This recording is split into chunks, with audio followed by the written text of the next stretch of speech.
Infanteri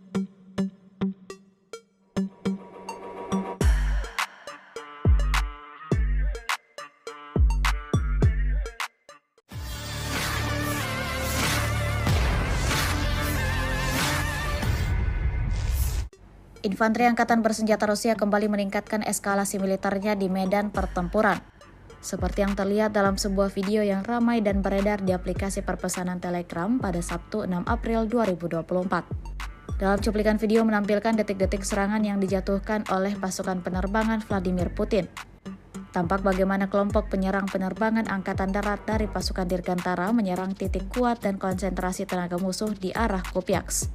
Hasilnya terjadi ledakan di sejumlah titik konsentrasi dan disertai dengan kepulan asap yang tebal seperti yang terlihat dalam video.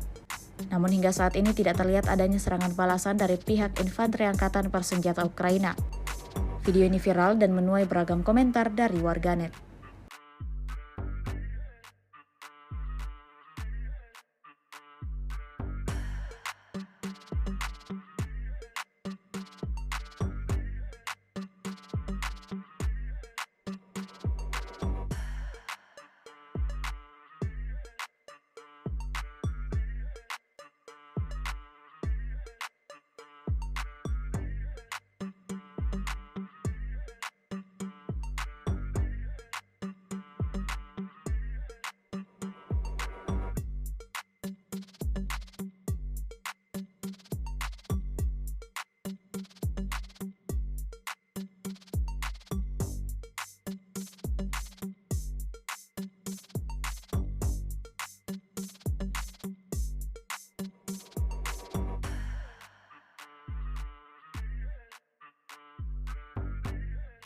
Download Tribun X sekarang, menghadirkan lokal menjadi Indonesia.